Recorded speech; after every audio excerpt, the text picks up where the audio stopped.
Duh Gospodnji na meni je, blagovjesnikom biti ubogima posla me. Aleluja, aleluja, aleluja.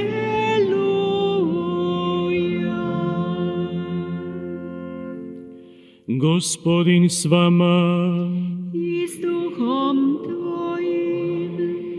Čitanje Svetog Evanđelja po Luki. Slava tebi, Gospodine. U ono vrijeme pitalo je Ivana mnoštvo: što nam je dakle činiti? On im odgovaraše: tko ima 2 haljine, neka podijeli s onim koji nema. U koga ima hrane, neka učini isto tako. Dođoše krstiti se i carinici, pa ga upitahu: učitelju, što nam je činiti? Reče im: ne utjerujte više nego što vam je određeno. Pitahu ga i vojnici: a nama, što je nama činiti? I reče im: nikome ne činite nasilja, nikoga krivo ne prijavljujte i budite zadovoljni svojom plaćom.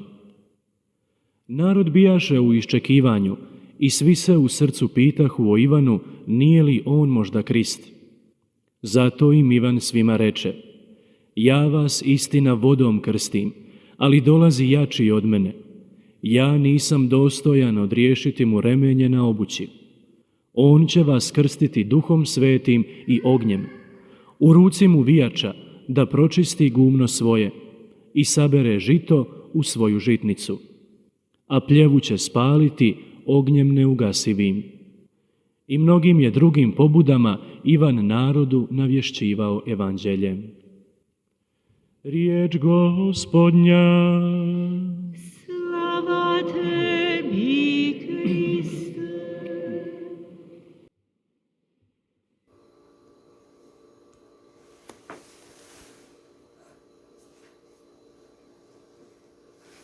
사랑하는 형제자매 여러분,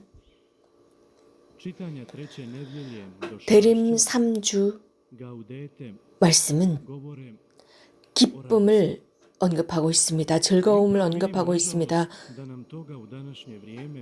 불행하게도 우리에게는 이 즐거움과 기쁨이 점차 사라져가고 있습니다. 매 일상의 기쁨이 소진되어 가고 있습니다. 그 자리에 많은 어려움과 중압감과 많은 긴장과 스트레스가 자리하고 있습니다. 우리에게 바로 이러한 즐거움이 부족합니다. 우리는 여러 다양한 걱정에 짓눌려 있습니다. 그래서 자주 그 외 다른 것을 보지 못하고 있습니다. 즐거움은 사람들의 얼굴에 드러나지 않습니다. 기쁨은 그저 웃고 끝나는 것이 아닙니다.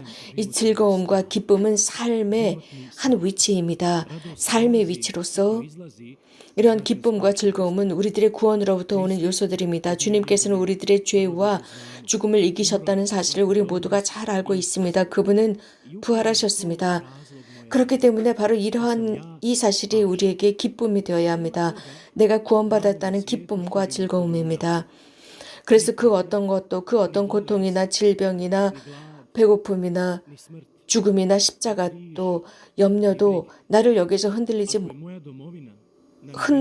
못합니다. 나의 본향은 이곳이 아니라 영원한 삶입니다. 하늘이 나를 기다리고 있다는 사실입니다. 내가 있어야 하는 장소, 나의 위치, 그 영원한 삶, 하늘은 바로 이 지상에서 준비하는 것입니다. 그러기 위해서는 이 세상을 살아가면서 하느님의 약속에 충실하고 그분의 계명에 성실한 사람이 되어야 합니다. 우리들 각자는 바로 이렇게 하늘에 준비된 장소를 기다리고 있습니다. 중요한 것은 내가 그것을 취하고 감사하는 것입니다. 이미 우리들이 가진 것에 감사하는 것입니다.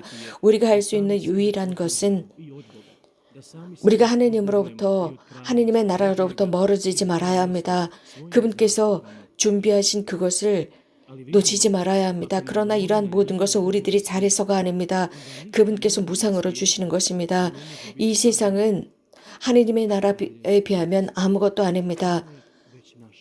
주님께서 이러한 장소를, 위치를 우리들을 위해서 준비해 놓으셨습니다. 단지 우리는 정결한 마음, 성실한 마음으로 주님께서 준비한 것, 우리들에게 주신 그것을 받으러 오는 것입니다.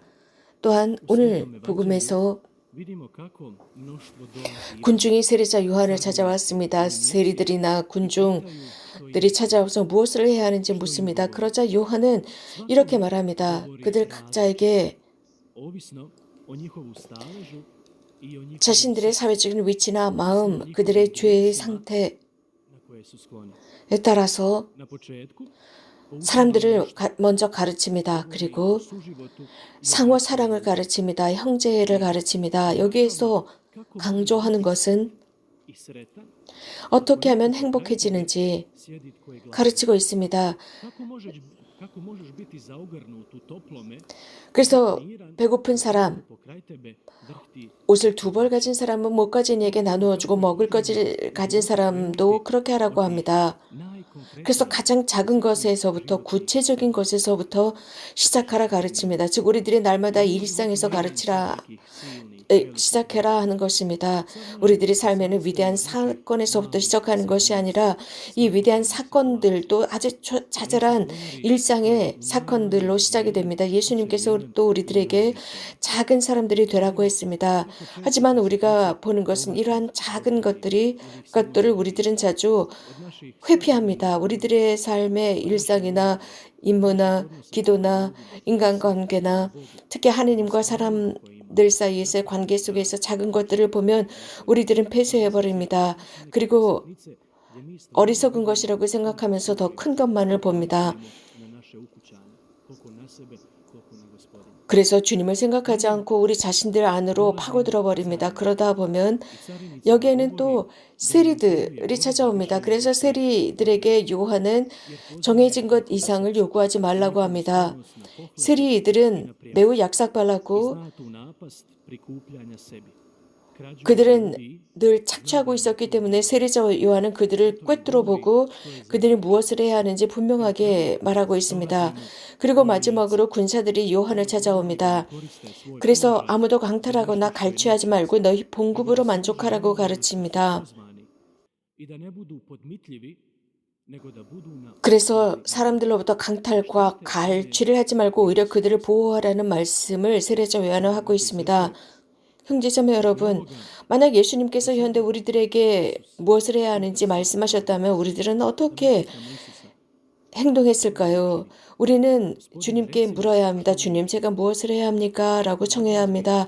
그러면 주님은 분명 우리들 각자에게 맞는 말씀을 해주셨을 것입니다. 우리들의 생각과 말과 행동과 우리들의 단점과 우리들의 장점을 알고 계시기 때문입니다. 그래서 우리들의 각자의 마음 상태에 따라 대답을 해주셨을 것입니다. 즉 우리들이 생긴 이 모습 그대로 말씀해 주셨을 것입니다. 우리가 같은 질문을 했겠지만 답은 달랐을 것입니다. 주님께서 우리가 어디에서 넘어지고 어디가 약한지를 알고 계시기 때문이며 우리들의 긴장과 우리들의 모든 것을 속속히 알고 계십니다. 그러나 예수님은 우리들을 단죄하지 않으시고 우리들의 죄를 지었다고 단죄하는 것이 아니라 정화하고 힘을 주어서 다시 한번 기회를 주시고 싶어 하십니다. 우리는 이 대림식이 우리에게 기회가 있다는 뜻입니다. 그래서 우리가 이 대림식이 마음을 다해 주님께 무엇을 해야 합니까? 어떻게 해야 합니까? 라고 물어야 합니다. 그리고 나의 가장 약한 부분은 무엇이고 내 인생의 배가 항해하면서 어디에 구멍이 뚫려 물이 들어오는지 물어야 합니다. 그리고 어떤 부분이 성숙해야 하고 무엇을 바꾸어야 하는지 그분께 묻고 청하고 답을 들어야 합니다. 물론 우리 자신은 우리들의 결핍이나 우리들 자신을 더 잘할 수도 있습니다. 이런 모습을 보면서 우리는 우리 자신에 대해서 깜짝 놀라고 그것을 피하려고 할 수도 있습니다. 그러나 이것이 해결책이 될 수는 없습니다. 또 우리가 잘 알고 있는 것은 집을 청소했을 때입니다. 집을 청소할 때 물론 그 전에는 굉장히 무질서하고 엉망이지만 이런 집을 보면서 청소해야 된다라는 결심을 하게 되지 않습니까?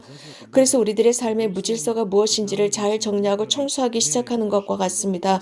그래서 주님께 우리들의 영혼을 정화해 주십사 청하는 것입니다. 그런데 우리가 우리들의 영혼을 수십 년 동안 이 영혼의 무질서를 정리하지 않는다면 지저분한 집과 같습니다. 이렇게 영혼의 정리와 질서를 정립했을 때 우리들의 마음은 깨끗해지고 주님을 기다릴 수 있습니다. 그러나 청소하기 전에 가장 먼저 우리들의 마음의 진단이 필요합니다. 즉, 무엇을 어떻게 해야 합니까? 라고 묻는 것입니다. 그리고 그 안에 자라고 있었던 독초와 가시덤불을 끌어내는 것입니다. 그래서 그분에게는 불필요하고 그분에게 막같지 않는 것들을 끌어내고 없애버리는 것입니다. 이 거룩한 미사를 통해서 주님께 청합시다. 주님께서 우리들의 마음을 지켜주시고 시간을 내서 우리들의 삶을 정리할 수 있는 힘을 주십사 청합시다.